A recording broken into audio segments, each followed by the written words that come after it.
No, I got to lean in. What's going on, everybody? Welcome to another recap. That is so cute, Jamie. I don't know how you do that. I don't know. You're I don't know what happened. You're holding out, so tell us what the hell we need to I do. still don't know how to turn that off. I don't know how to turn this off on my iOS. We know what the hell sorry. it is. He just don't want to tell us. I want balloons don't too, know. damn it. In my square. All right, welcome to. Look. Okay. You're watching. This is Jaime, and you're watching the Disney Channel. Okay. You're very Lizzie McGuire.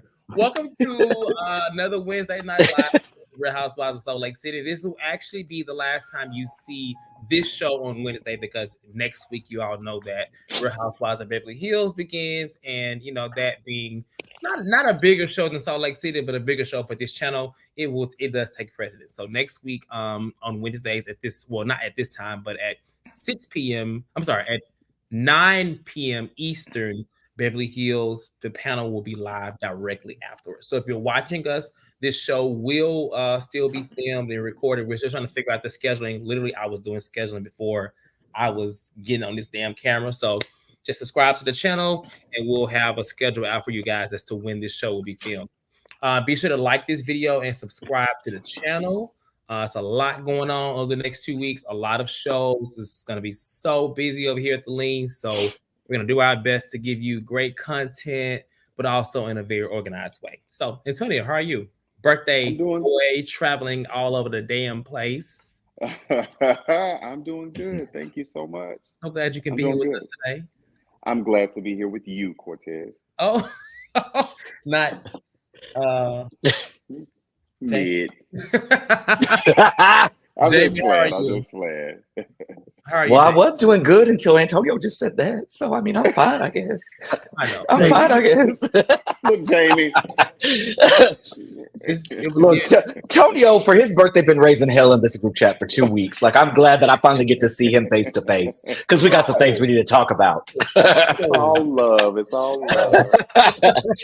Okay, well, listen, let's get into this episode. It's episode 7. I don't know if you guys saw, but well, I don't know if you guys know or not, but Salt Lake City is actually taking a 2-week break. So we're going to take a 2-week break as well. And when we come back, we'll be on, like I said, a new time, a new show, and we actually have a new panelist joining this panel. So there'll be another person joining us. You'll see when that comes back. For Salt Lake City? Yeah. Oh, okay. We get the 5th person. So every panel, for those as a little backstory, a little background information, every panel will have 5 people.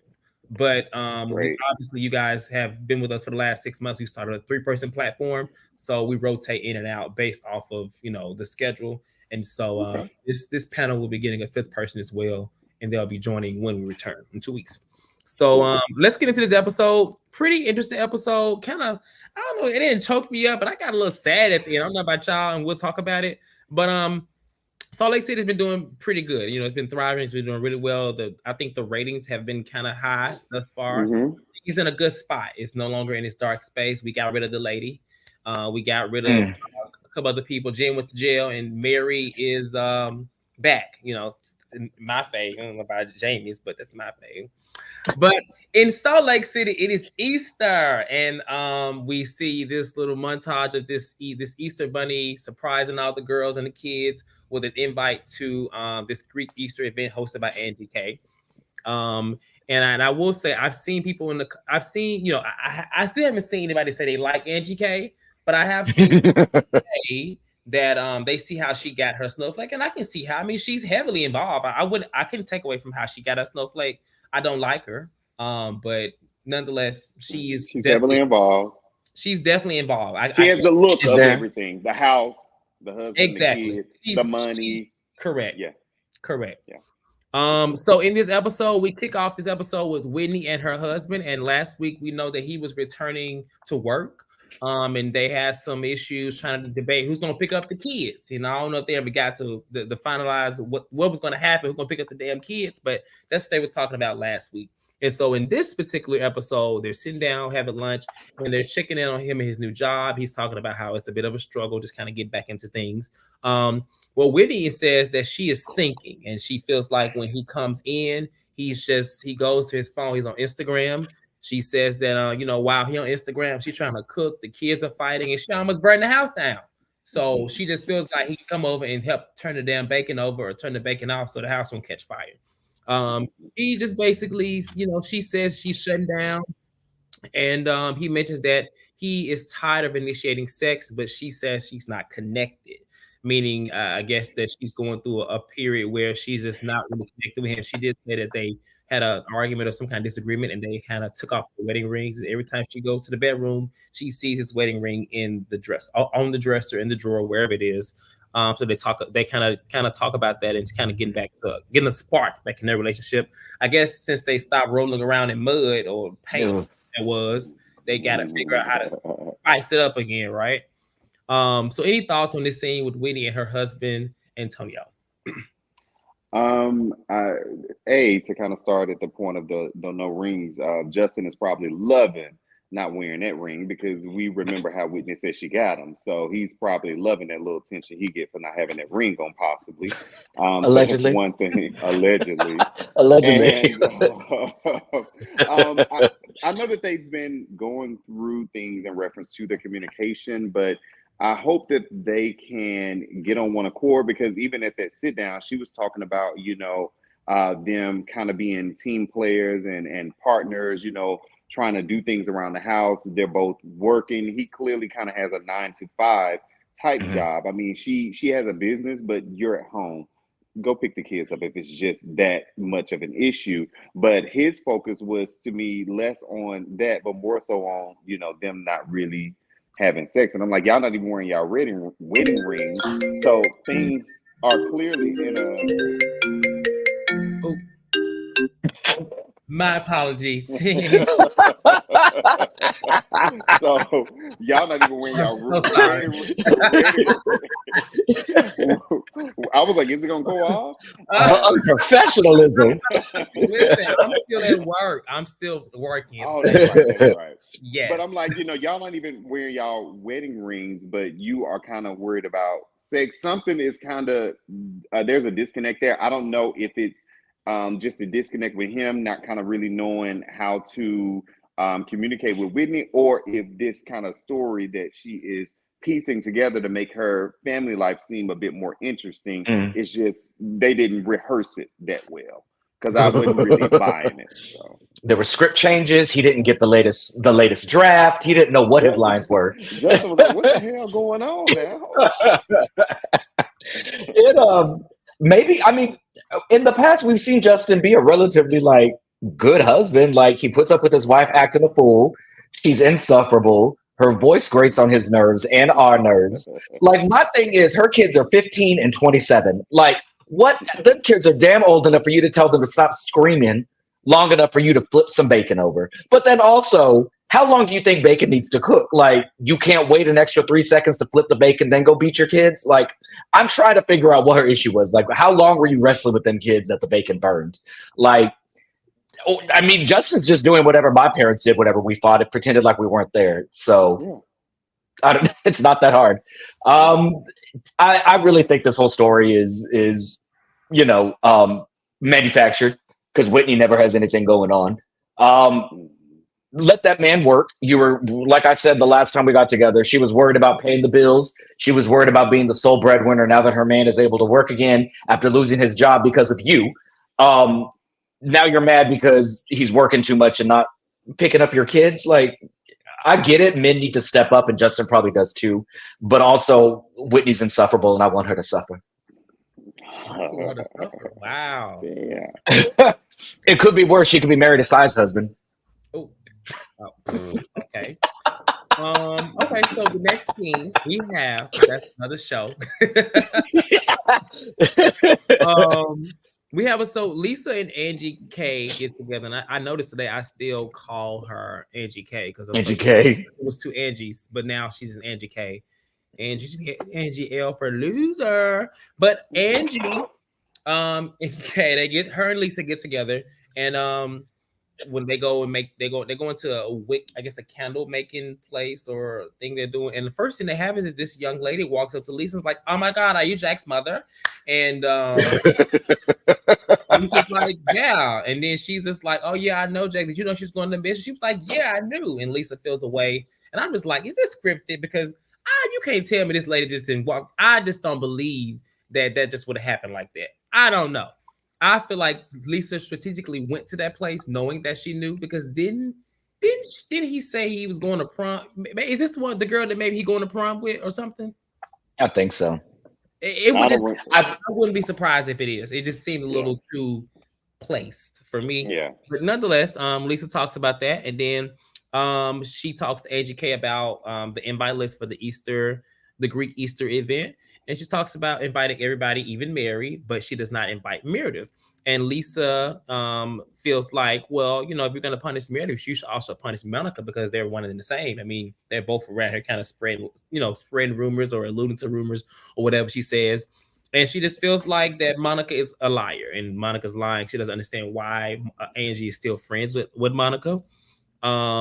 And doesn't like the fact that Monica was invited. I thought she was going to say if she was coming, she wasn't coming, but she didn't say that. It looked like it was headed that way. And then Angie kind of talks about her and Monica's connection, basically being, Jen conning them both is what she kind of says. Right, that's kind of what she puts together. Any thoughts on Lisa and Angie's conversation, Jamie? I will say that girl was a much better actress than Lisa is, so kudos to her on her first big scene. And every single time Lisa talks about this, like, it just really reinforces that her son really don't mess with her, because everybody in the town of Salt Lake knew where he was going except Lisa. So Lisa, if you're watching, maybe check in every now and then. Other than that, like, I can understand, because we talked how Monica like really should not have like gone into as much detail. Whitney set that thing up. Monica kind of inadvertently was like, "Oh, you mean this rumor?" Even though Meredith didn't say any of that. So I can see, but the way that Lisa was saying, she was making it sound like Monica was like, Have you heard? He's sucking other men off. I know the men that did it. They were at the roundup. Like, that wasn't what happened. Monica kind of did, though, like when she was talking to Angie K, but when she was like, "Yeah, his boyfriends are like running around." It was like almost like she knew someone. To me, just seemed like she may have known someone personally that may have just kind of said this, because I'm like, if somebody's messing with somebody's husband, they're not just gonna come up to a random person, and say it. As far as the young lady, that was definitely a scene set up, because the young lady said, "I'm really good friends with Jack. Are you his mom?" You would know your really good friend's mom. You wouldn't have to ask. Well, so the way Jack going, maybe not. Well, yeah, you make a good point. But I understand why she invited Monica, because I guess from the outside looking in, Monica did not have to say it, but she did. But she did. To me, she didn't say it in a way to where she was going around spreading it. I understand why she did not invite Meredith, in which Meredith already had plans. Anyway, she didn't have time for that rumors and shit. So, so Meredith already had plans to be away. But I understand why Monica was there and why Meredith was not invited. Do y'all Lisa's a lot invested, though. It's weird. With Sean S2, Lisa and Whitney line, they heard the rumor. I think they've heard it, because it's not like it's so Angie heard it too. Right. She said last week that it's been going around. It's not the first time that he's heard that or dealt with that. So I mean, I think it's less of a rumor, but more of an assumption or something that people just may have, that when they see him, they may think like, "Oh, he's a hairstylist, he may be gay." I think that's what it is. Less of people just talking about, "Oh my God, he's gay, he's gay, he's gay." So that's why Monica, when Whitney was like, "Well, Monica was like, "You haven't heard? Like, are you sure?" And even Lisa and her two be acting like, "Oh my God, I've never heard that. Like, I've never heard that. Who told you that?" Like, Lisa, you've heard that. You a damn lie. She hadn't heard it, because if she did hear it, then Andrew would have a reason to be upset with her. I feel like Yeah. she knows that Edge would be like, "Oh, you heard it. You didn't tell you. You supposed to be my closest friend." I feel like that's why. But I do think Lisa's heard that before. That's just me. Yeah. Lisa is very. She seems very well acclimated in Salt Lake City, and to Yeah. have known Angie for as long as she's known her, however long it's been, and know it, to be so close, I definitely think it's definitely if it hasn't crossed her own mind, she's been around somebody that it has. That's just me. Yeah. Yeah. Okay, so the next two scenes I'll put together because it was like, mom and son and mom and daughter time. So Mary gets her own scene in her own special episode of Salt Lake City, the Mary edition. And she's sitting with her son, Robert Jr. And we heard that, she wasn't sure, but she had heard that he was possibly married. So she's asking him, and he's kind of like, I don't know, acting like he don't know what he want to say, and I'm thinking he gonna say no, but he actually said that yes, they did get married. They went to the courthouse and got married, and she gets emotional and she tries to cry, but nothing comes out. Nothing comes out. I'm not biased here, Mary. Nothing came out, sister girl. It's an inner cry. It was definitely it's an inner cry, bitch. Nothing came out, but she looked gorgeous nonetheless. And so she's just like, you can tell me anything. Now, apparently they had been married for about a year. And she remembers the day that they possibly got married because they got all dressed up. And she said that the girl, she lives there. They live on another some part of the house. So I'm like, wait, they shacking up in the house and she already Mary. She said she didn't want to take care of him and her, but you kind of already are. Knew. Yeah. Yeah. Right. Mary knew. Right. I'm like, I think you knew. I don't think Mary. She knew as much as she wanted to know. Yeah, Mary don't give me that she would just let things slide under her nose in the house. She's very traditional Black mom, and I think she knows. she's not stupid. A little self-absorbed, but not stupid. Yeah, she did. I think she knew too. But in the other scene, Heather is talking to her daughter who just left spring break from, being what Heather was. A good time girl. A good time girl in spring break in Cabo. And her daughter she brings up Jack's mission, and her daughter actually has a lot of opinion about it and just how, it's not that she didn't support it, but I guess living on the path that she's on, she kind of looks at it like, ooh, Jack, is that what he really doing? But Heather mentions that she doesn't really support that he's going and wishes that Lisa, would have talked to her about it, considering that she's gone through it. Why wouldn't she not be the first point of contact? Is how she feels. And so I wanted to ask you guys, as you give your opinions about both those scenes, like, do you feel like Heather is Heather wrong or out of line for, wanting to feeling entitled to be the person that should have known, or at least should have spoken to, or just kind of because she did kind of say she didn't support it, which, which makes me feel like, okay, am I on Lisa's side a little bit? Because Heather, I don't know. What's your thoughts? I'll give mine after y'all's. Antonio. Yeah, the situation with Mary and her son, I definitely because I'm like, you're letting them. I get it that it's a really big house. She said it's like 20,000 square feet, so they're on a different wing. But her being a pastor and a Black mom, she's just not gonna be letting them shack up in her house. And there's not something going on with that. But the way Mary acted is maybe, I guess, when you get married, you have to send something off or do something, or however she was trying to explain it on Watch What Happens Live. So I don't know if the marriage may even have actually went through or be valid. I don't know, whatever. But it's funny because he's just as awkward and kind of kooky as Mary. So that was just so funny to me. I'm like, you laying in the bed with your wife every night. That is just hilarious to me. I think the whole situation in regards to Heather and Jack, clearly Heather has some negative feelings about it. We know how she feels about the Mormon church. We've seen her express her disdain about the church, and even more recently with her daughter. I understand why Lisa did not come to her, not only because Heather was possibly going to be negative. You kind of wrote a book as to why the experience, I guess, or detailing some of the experience and why it was so bad about you. But not only that, me and you aren't like good Judys like that.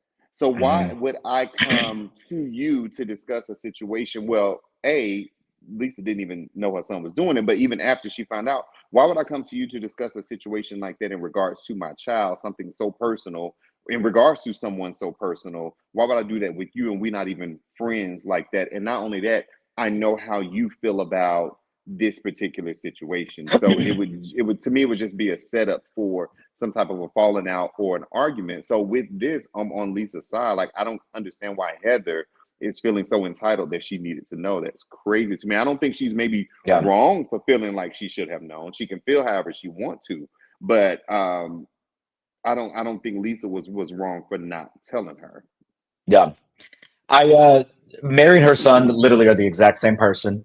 Like, watching both of them, like, should I say this? What can I say? Can I do this? I did feel a little bit for her when she attempted to show emotion, saying, and then when her son was like, "Well, I'm still here," like, that was cute. Like, it's good to see Mary. Like, from the beginning of the show, we've all had our opinions on their little non-traditional family, how they got together, how they stay together. Robert Sr. said, "Oh, you film it again, I'm out. I'm gonna be gone the whole season. Don't call me. Leave me alone."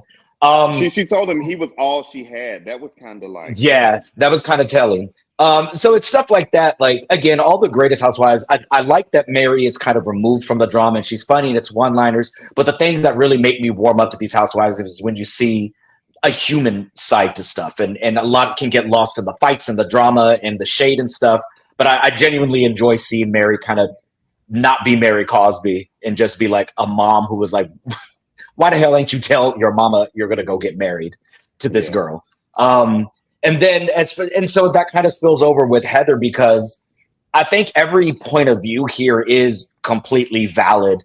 I liked that Heather's daughter, because her experience in the church is vastly different than Lisa's son's experience. They kind of half grew up in a very strict Mormon like household before Heather decided to divest and they got divorced, and then they, became completely secular. So the daughter can see both sides of it. And her point of view is like, I understand, much like Monica, when you have a very devout Christian Mormon household and the kind of the negative that comes with it. Lisa said so herself in season 1, they are not the traditional Mormons. They barely go to church. They don't do this. So Lisa is more like, sure, do what you want. I'm claim Mormonism, but I can't tell you the last time that I went to church. Whereas Heather grew up with somebody who was a figurehead in the religion. She grew up in the religion herself. Her family has close ties to the founders of Mormonism. So her experience in that religion probably was much more indoctrinated, much more hardcore, much more conservative, much more strict. So her viewpoint of it as a cult comes from that experience. And like you said, Antonio, she can feel any way that she can feel. She can voice that opinion. But ultimately, at the end of the day, that's not your child. Lisa probably doesn't care as much as you care, because Lisa can't remember the last time she was in a temple. Like, it's not that big of a deal to Lisa. To Lisa, probably this is just something her son is doing to avoid going to school or to go off and do something. And I can see where Heather is probably looking at it as he's, getting one step closer to being involved in this cult. So like, it's weird. Like, I am on Lisa's side. Like, this is my child. I appreciate you, but I don't owe you anything. I don't have to come to you. I don't have to tell you about Jack. Hell, Jack barely told me. So what makes you think I'm going to come tell you? But Heather has every right to feel that way. But also at some point, it's like, hey, girl, like, it's really not your business. So like, maybe just write a book about it or something. Start a blog. I don't know. Yeah, it's very true. Okay. So, I mean, this will come back up with Heather and Lisa later on in one of the later scenes. So Meredith and Mary are together and they're popping champagne and drinking. I'm wondering, was that Done Perrier? Oh, I don't know what it was. I don't think it was, but she was drinking at that time. And about Mary's son and just kind of Mary, she's talking like basically like her return back into the group, how she wanted to come back to the group and hope people had grown and things like that. But she feels like people are at the same place they were when she left the group 2 years ago. They talk about the rumors or the alleged rumors that Meredith is allegedly spreading. And Meredith says that she isn't spreading any rumors. Why would she spread rumors about someone being gay when she has a gay husband and she's an ally on the Glad? Was it the gay husband? She got a gay husband. I mean, a gay son. Oh my God, where's that allegedly? I'm so sorry. That is not. Oh my God. Okay, thank you. Oh my God. No, not a gay husband, a gay son, and she's it's on the board. A gay son and a thought daughter. That too. But she says she would not, and so then Meredith's like, so did you get the bunny invite? And Meredith's like, what bunny invite? Basically, Meredith was not invited. She finds out that she's not invited, but basically she has something else to do anyway, which is going to be going to the GLAAD Awards in LA. So she was not going to go anyway. I don't think she would have. I don't see her. Do you think she would have went if she didn't have to do that? If she was invited? I don't think. I think she probably would have. I don't think so. Meredith is a shady girl. I don't think so at this point. Yeah. I think after the way that Angie spoke to her, I don't think she definitely would have showed up, unless there was some kind of sit down beforehand, which didn't happen. So I don't know. But Mary said that she does not want to go if Meredith is not going, and she is not going to go. Any thoughts on this scene with Mary and Meredith?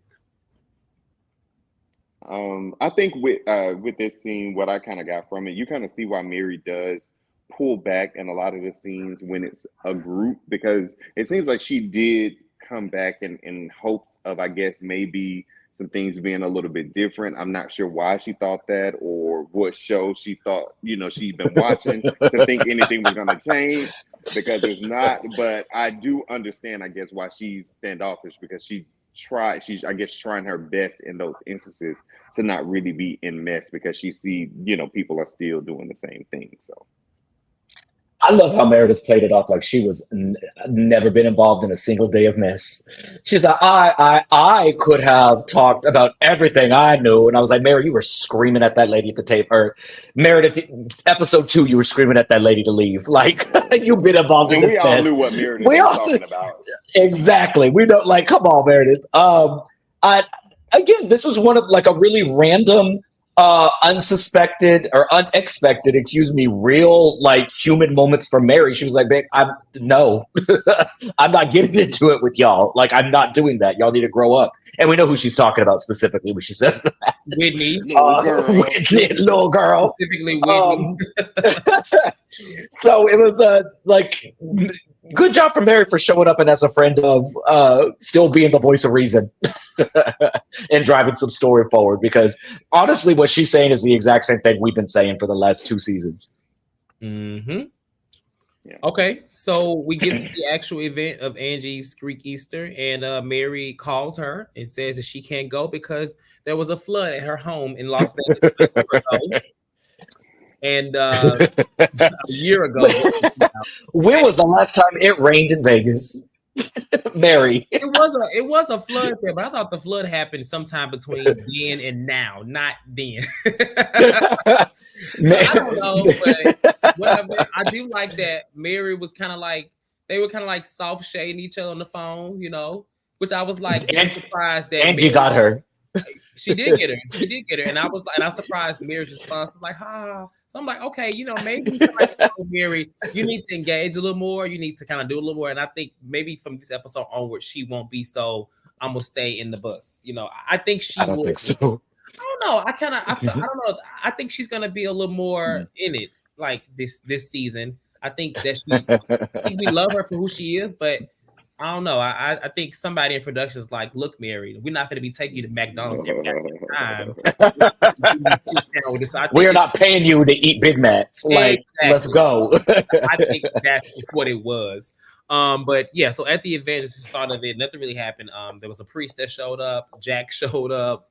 Angie's husband was making jokes about his boyfriend, alleged boyfriend. And Angie gives a speech and talks about, if Jesus can rise 3 days later, then 3 days later they can rise above it all too. The group issue. And I was just like, I was trying to make the connection. I'm like, is this the Greek way? I know she ain't. Is this the Greek way? Because please stop. The first conversation actually happens between Heather and Lisa.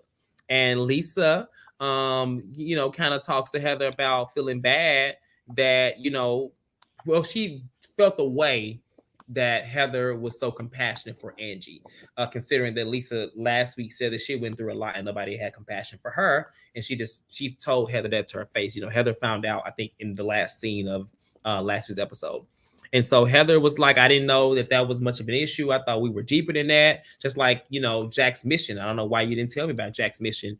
And Lisa is not comfortable with talking about it with her. and she just wants to remain supportive of Jack. And I kind of get that. I think, you know, as I read more into this, it seems more like Lisa's like, okay, I know how you feel about it, Heather. Your feelings, I don't need that on me. I need to be supportive for my son. That's kind of what I'm getting. It's bad enough she didn't know and she doesn't support it. And in general, I don't know if production's trying to make it seem like that way, but Jack is sick of Lisa when he walked up. He's very much so just like any, I feel like young boy when it comes to their moms, especially when their moms are so, my baby, my baby. I think he's just ready to detach himself from not even just them, but her. Specifically. Specifically her. Jack said no makeup. Right, no makeup. She's like, oh, okay. And I'm like, I think production's trying to show us like maybe he really needs to go on this mission because he wants to get away. And I've been there before. I didn't go on a mission, but I did get the hell out of Memphis because I wanted to get away. So I get it.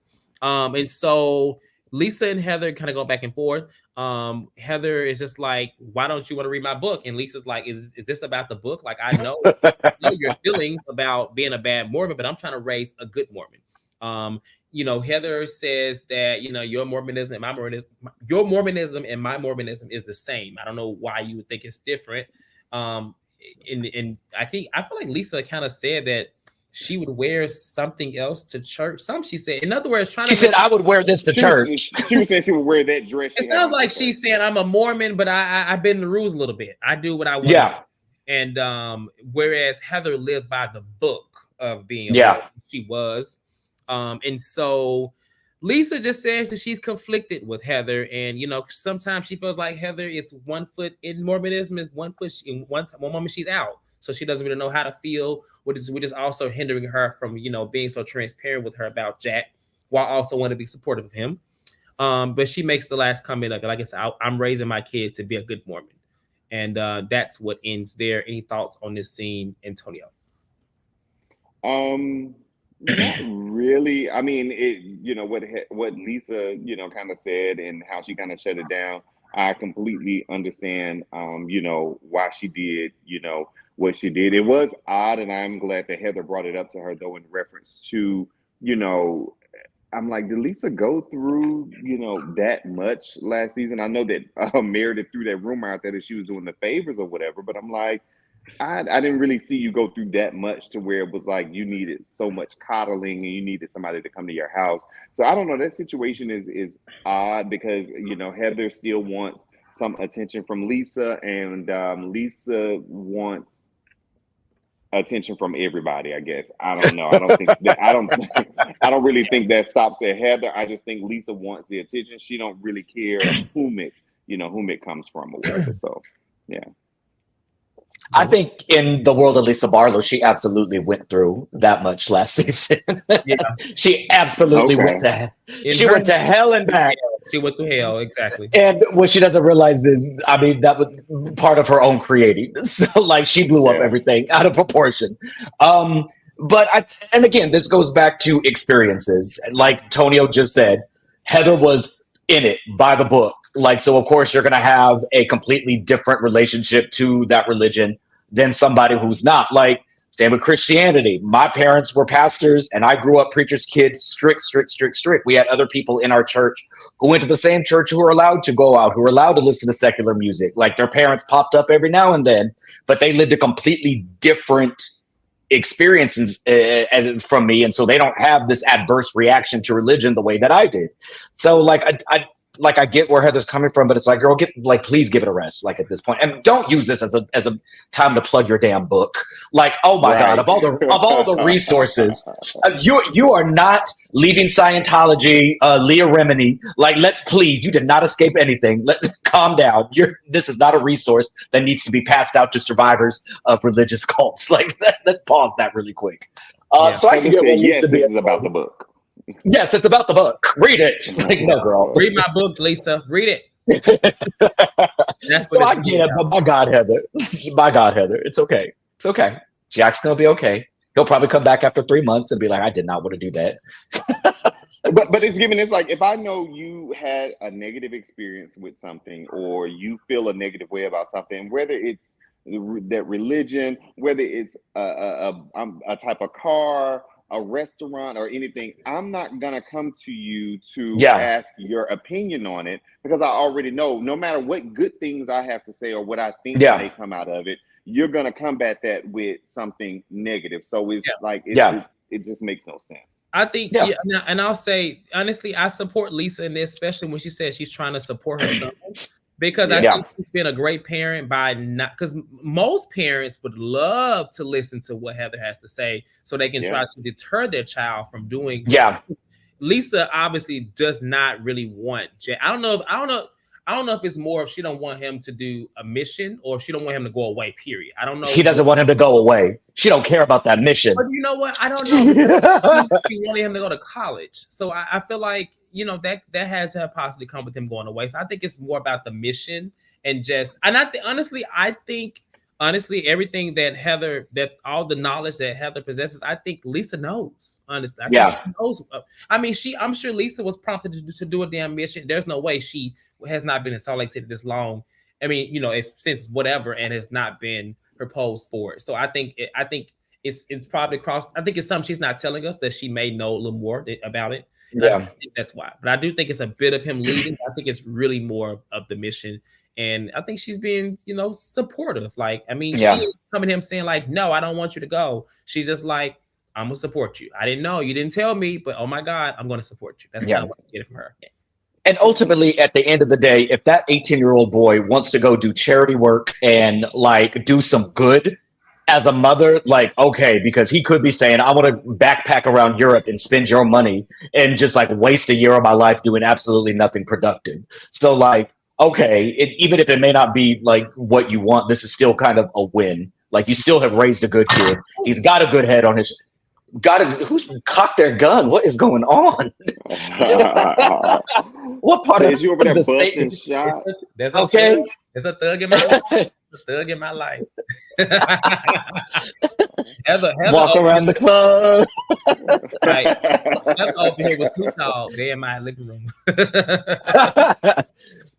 Okay, well, the last kind of scene was actually probably the most interesting scene for many reasons. It was very intense actually to watch. So it started with Monica and Angie, and Monica. Now Angie lost me completely. I knew exactly what she was doing when she did it, and she found the right opportunity to do what she wanted to do at the hands of Monica's mother. We're gonna talk about this because people are like talking about it all on Twitter. So the conversation started with Angie telling Monica she didn't like that she was spreading the rumor. And Monica was like, well, I told you to your face what the rumor was at the hands of Whitney. And Angie was like, well, you should have told me first. And she was like, well, I didn't. Angie feels like Angie feels like Monica should have did it just to her specifically, no one else. Even though I feel like, I think that was an okay way to do it. I don't know, but whatever. And so she, talks to her and just says, Monica, how do you know that is what Meredith was talking about? When you said this rumor. And the first thing came to my mind was, you owe Meredith an apology because you popped off on her without confirming what the hell was going on, where it came from. So in the same way you're trying to hold her feet to the fire, you actually are looking like a hypocrite because you let Meredith have it. With this same mentality of how do we know that that's the rumor she's talking about? Yeah, I understand. I was like, Angie, you got her looking crazy, even more than usual, right? So she says she feels she wishes that she was pulled to the side, and she was like, well, how do you feel if I, said I knew rumors about you? And then Monica's like, well, come at me, come like what you want to talk about? My house, my foreclosure, my fake bags, whatever. I don't care. Whatever you want to talk about, we can talk about. The difference is I don't hide things. So there's nothing really for you to put out there. And I will say, if that's really true, I love that about people because, I mean, when you not that you got to be an open book, but people like Monica, what we're seeing, it seems like she's like, I'm not trying to be anything that I'm not. Whereas Angie really is or has things to hide. But we'll see. I don't know. It's still early for Monica. I like her, but we just never know. And so she says that, and then Monica's kind of talking circles around Angie K. She's kind of she eating her up. She chewing her up. He's talking slow. I don't even know how Angie even sat there that long because Monica was she punked her out. She really did at her own Greek event. But her mom walks up. Her mom is like, listen, y'all need to bury the hatchet. Y'all need to let this go. There are kids over here. You have kids. And she's like, the Greek and the Portuguese, they always have great communication. They're great people. They have great relationship. Why are we arguing right now? And I'm like, what does they got to do with anything right now, mother? Angie is like, well, we're having a conversation. I like to wrap up. And Monica's like, no, because you're going to say we wrapped it up. And next time I see you, you're going to want to bring it up. So no, you're not trying to basically stop trying to save face in front of us. Because in this moment, I feel like because you started it. She did start it. She did. She pulled it to the side and she did. Monica blew up, but I mean, rightfully so, because this rate, all these claims and things. But I honestly feel like I don't think Monica did wrong, in my opinion, was that when she said the rumor, she just kind of, she made it seem like Meredith said it. Really, she's just speaking on a rumor that's in general. That's out there. She says it in this scene that, it's all over Salt Lake City. And I wish she would have said Meredith and say that this is just a rumor that has been out there. But whatever. Yeah. And so it becomes a moment between Monica and versus her mom. Her mom is like, let's go to the bathroom, chill out. Her mom is like, no, I'm not doing that. And she's like, you need to chill. You need to stop. Like, there are kids here. And she's like, well, tell her to stop. Meanwhile, Angie is still going on the side, like trying to have a conversation, trying to hold Monica's feet to the fire for this rumor that she started, or whatever she feels that Meredith started, whatever it is. Right. And Monica feels like her mom doesn't have her back. So she doesn't go to the bathroom. She goes and sits on the side, and Monica's mom just goes and sit with the boys. And it's like, yeah, I always love the boys. Let's play whatever she said. I want to have fun. Let's have fun. Let's have some fun. She excited. Monica mama went over there and started throwing dice and shooting dice and shit. She said, "What space table at?" She taking bets. She said, "What is space table at?" I was like, okay. Anyway, she the good time girl. Yeah, she the real turn up girl. So Monica's over to the side and she kind of starts to cry. Her mom goes over there. And, they kind of go back and forth again. And Monica tells her, you need to find your own way home. You're not riding back with me. And I was like, ooh, okay. And so Angie, even then, it's like, Monica, you want to talk? And I'm just like, Angie, girl, read the room. Shut up. Now, I got to argue with my mom and I got to argue with you. It's just too much. It's too much. Too much, Daquita. The scene in episode ends in the confessional with Monica saying that she just wishes she sometime had a different mom, and she just wants to be to be what her mom wasn't for her kids. And that's how the episode ends. And it was kind of sad in so many ways, because I would hate anybody to have that with their mom. I don't know their relationship, but we kind of starting to see that there's a lot of, like we said last week, there's some therapy needed there. And I think she's holding on to a lot. But what are y'all thoughts between the conversation with Monica and Angie, and how it turned between Monica versus her mom? Monica not feeling supported, and Angie kind of using this opportunity to still poke at Monica. That's what I got. Jamie. Angie K should have known better than to start that conversation in the middle of that event. Angie K knew what she was doing. I think she also knows Monica well enough to know that if you bum rush her with some accusations, the girl she's going to get a little riled up. She's going to get defensive. That's just her personality. Yeah. Not saying it's right, not saying it's wrong, but you know this about her. So why would you bring that up in front of kids? Her and Lisa Barlow have been on Twitter calling Monica all kinds of names on Twitter, saying she was an animal. It was this and that. I was like, you kind of started this. And then for Angie K's husband to be like, we don't do this in our house. Stop that. I was like, yeah, you're gonna, and I don't know if it's just me, this is so off topic, but I get so distracted looking at Angie K. She looked like a border collie or a dachshund or something. Them eyes are so close together and it's so skinny. So just get her to barking and her head shaking. Like, I was so distracted. She did not have that argument ready. She got ate up, and everything Monica was saying was legit. Like, you're trying to embarrass me. I don't play this housewife game with you guys, like holding secrets over the head. If you want to threaten, here we go. I'm laying it all out. I completely understand where she was coming from, getting upset with her mom. I don't agree with Twitter saying you need to show your mother some respect. It is obvious there that mother failed in certain departments when it came to being there for her children. She touched a little bit on the religious trauma that was inflicted on her by her mother when they were younger. I do not subscribe to showing respect to anybody that does not show respect to you. And it is apparent to me in the last couple of scenes that I had with Monica's mother that the lady loves the camera. And you can tell that the way Monica reacts to her, that lady is completely different off camera, particularly with that story of her cussing Monica all the way out when she didn't know Monica was still on the phone. So forgive me, but I'm not going to show respect to somebody who talks to me like an animal, who takes somebody else's, side over mine. If you thought that maybe I should have been quiet, you shouldn't have inserted yourself in an argument that I was having that somebody else started. Like, talk to me later afterwards, like, hey, we're not doing this, we're not going to do this, or maybe just sit down and be a calming presence next to me or something. Like, the mother escalated that situation, turned the attention on her probably like she wanted, and then proceeded to be the star of the show while her daughter's sitting over there on the couch, embarrassed and crying that her mother just punked her out while she was punking some other girl out. So, like, my God, the mom needs to take a back seat a little bit. Like, my anxiety was up watching that. Triggered a little bit.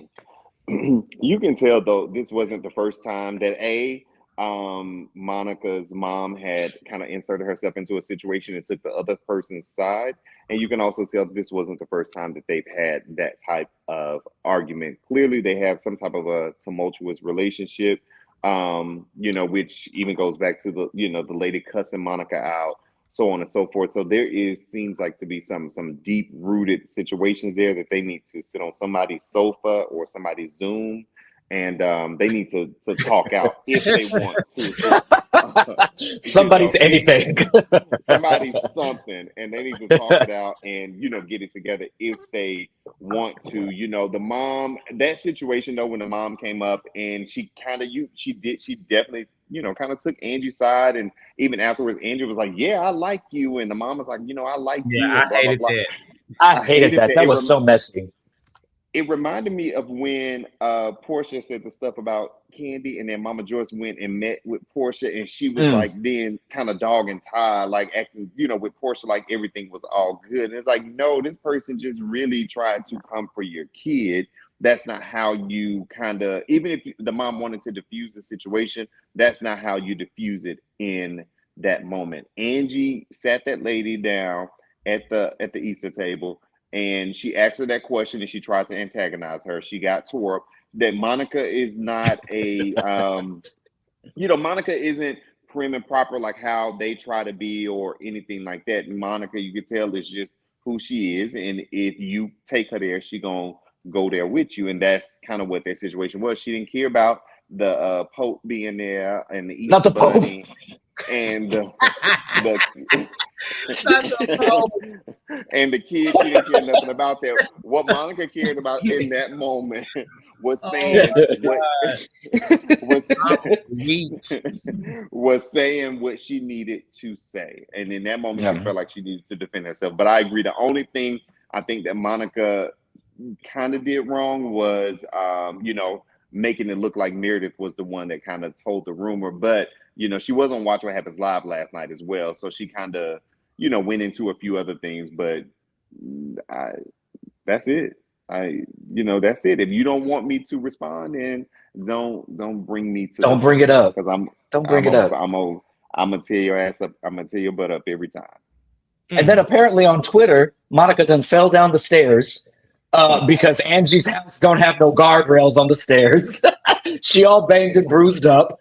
Lisa saying Monica was throwing shoes. Like, what is going on? They was tearing that Easter. They was tussling that Easter brunch up. Mess.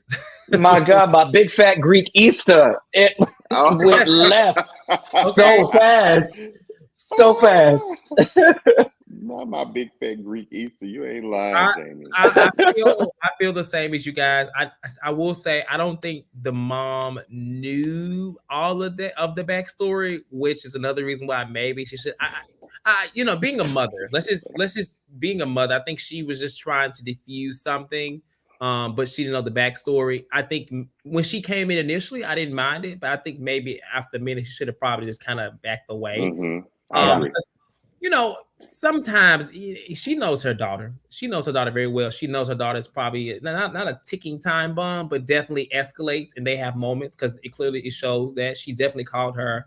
Did she say she hated her or something like that in recent episode or something like that on the phone?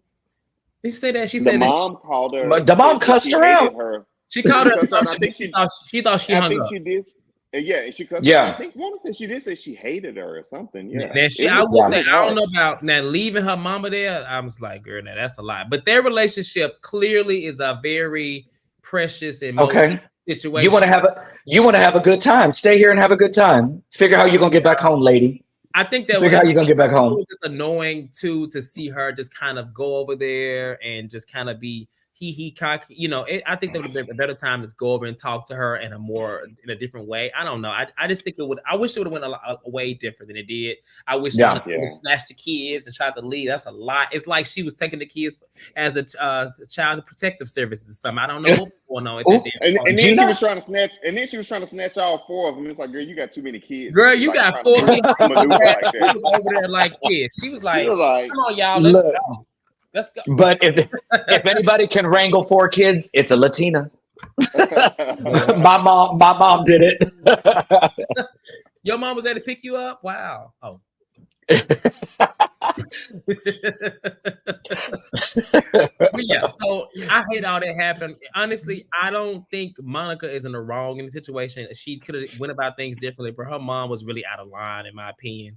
And you can say what you want to say, your mom, but her relationship is her relationship with her mom, and it seems like there's a lot of issue there. So her mom knew what she was dealing with when she was in that moment. She knew. She knows her daughter. So yeah. Okay. Well, we're mid-season. They gave us the mid-season trailer. And so it looks like coming up, you know, this show returns in 2 weeks. There's a 2-week break.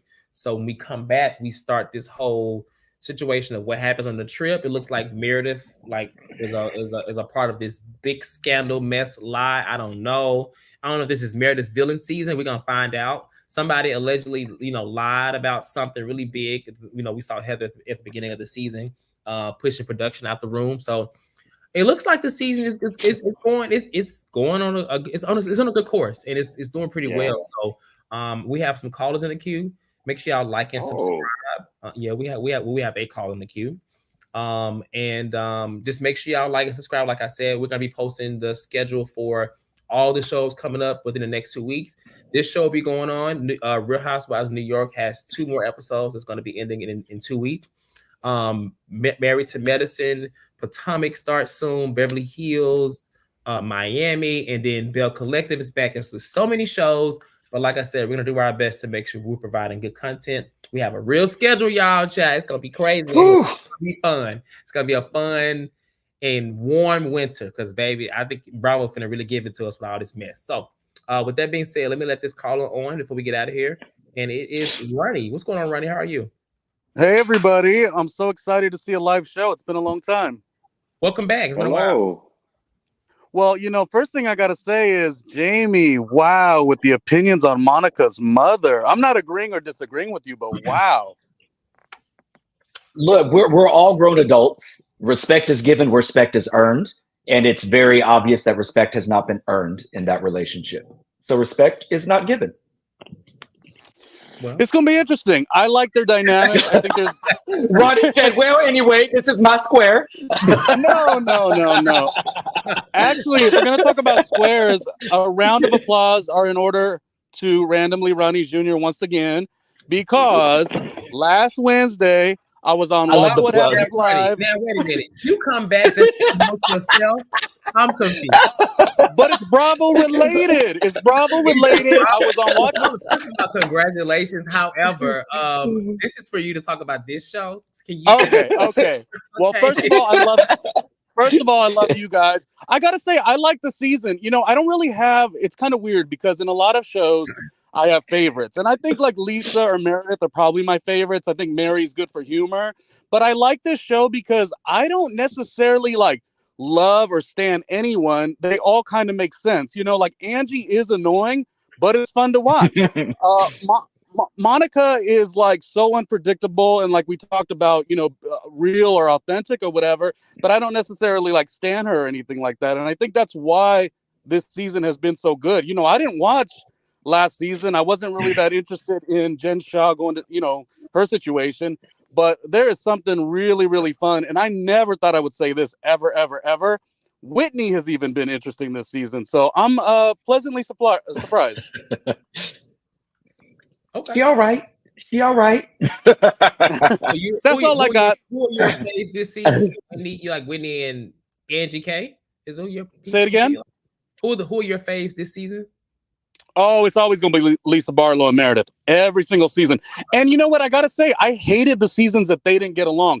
Even if right now they're on a frenemy zone, I don't like it. I would prefer that they would be nothing but friends and kind of go up against everybody. But Lisa and Meredith, when they weren't getting along, it ruined the show. I really like the two of them. And Meredith, she's on a world of her own. I don't know if she's on muscle relaxers.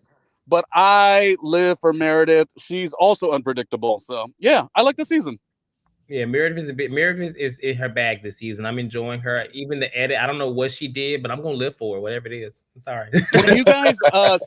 Were you guys slightly frustrated to see that there was more like, the husbands, gay rumors? Were you guys upset by that? Or did you think that Angie and Sean handled it pretty well? Well, I'll let somebody else answer. Both. Yeah, both. I kind of knew when they mentioned, do you want me to go with the husband? It's like, okay, we know he's a hairstylist. We kind of know where y'all are more than likely going to go in regards to that. So it wasn't a surprise. I will say that his, response to it was kind of like a little, I won't say weird. It was just, I don't know, it was off when he kind of cried a little bit and was like, he didn't really care, but just the cheating. I don't know. It was just kind of odd, but I still feel like they handled it pretty well. I like the fact that on this episode that he even, kind of made a little joke about his gay boyfriend picked out his outfit. Yeah. I think that we've had enough franchises where gay rumors have abounded. And I think, Roddy, you've commented on some other franchises. It's lazy storytelling. Like at this point, we can all, like, somebody gonna have a gay rumor. But congratulations! I saw you all watch What Happens Live on that episode. So congratulations and thank you for coming down and talking to us common folk here on our little old channel. Comment. No, I love the lean, and I've been watching. I love the lean, and I've been watching all the Real Housewives of New York after shows that you're leading, Jamie. Very, very good. I just haven't got to see a live show in a long time, so I'm very excited to be here with you guys. Last thing about Angie and Sean. Yeah, I kind of feel like in my heart of hearts, Angie is just loud and she's fun and she's vibrant, and Sean's just a hairdresser. Maybe we wish he was, family, but I don't really think he is. And yes, it was lazy storytelling. And it's kind of crazy because the fact that became the rumor, it kind of made them more interesting. Angie wasn't that interesting last season, and lo and behold, she's kind of winning this season, Okay. Sometimes she got eaten up by Monica tonight. Little bit. But you had me in the first half. Meredith could really shock us all and have something completely different that she's speaking of. Yeah, she's like, I didn't hear about that. I think Meredith is going to actually tell what she knows, which is not that, because we see what's her name breaking glasses, Opa, and breaking stuff. So it looks like there's more to it. I don't think it's just going to be Opa is celebratory. That's why I was like, I do think that Meredith has something else, because even when they were talking, Meredith was like, well, I wouldn't go there and blah blah blah. So I'm like, okay, we'll see. Okay. Well, Ronnie, thank you. You mentioned Jamie hosting. Jamie's actually going to be hosting Real Housewives of Miami this season. So you can go join him for all the slander on Larsa, because he does not like Larsa. Jamie, I'm gonna get in that ass because I love me some Larsa Pippen. Yes. Yes. This ain't Angie's husband. You ain't getting in no ass. He gonna get in that ass. Okay. Goodbye. Right. Bye. Ronnie. It's got a little dark in here. Now, let me say this though. Hey, listen. If Angie K's husband is doing something, I hope he has taken the time to kind of Enjoy it. Clean that up. Like, you know, you need to go ahead and clean that up. I'm sure he enjoyed it if he was doing it, allegedly. But if he was doing it, I hope he didn't, you know, kind of cleaned it up and got it together. So yeah. Allegedly, I'm weak. Come on, put it up there. All right, y'all. We're gonna get out of here. Great show. Thank you, Antonio and Jamie. Chad was not here today, but he's still a part of this panel. Keep in mind and remember, Salt Lake City is taking a 2-week break from airing, so we're gonna take a 2-week break, and when we return, we will be on a different time slot. So just subscribe to the channel, and you'll know when we're gonna be posting the schedule within the next coming days of all these shows over the next. This is gonna be airing within the next month. And next week in this same time slot, well, not the same time slot, but 9 p.m. Eastern, directly afterwards, we're going to be going live again for our Wednesday night live of Real Housewives of Beverly Hills. So check out that. The panel's the same. As I mentioned, all of our panels now have 5 panelists, but we're going to keep this 3-person platform. So some of your, all of your favorite panelists will be coming back, but we have additions, some switcheroos. It's going to be a fun, as I said, a very heated winter. A lot of stuff going on. So just like, subscribe, and we will see you guys next time. Okay. Also, the Lunch and Lean tomorrow is the last Lunch and Lean for the season. I think it was filmed. It's going to be a big one, a special one. Chase is hosting it. I don't know what they're talking about yet, but I think it's going to be really good. So check it out tomorrow at 1 p.m. Eastern, 10 a.m. Pacific Standard Time. And we'll see you guys next time. Okay. Good night. Good night. Good night. Peace.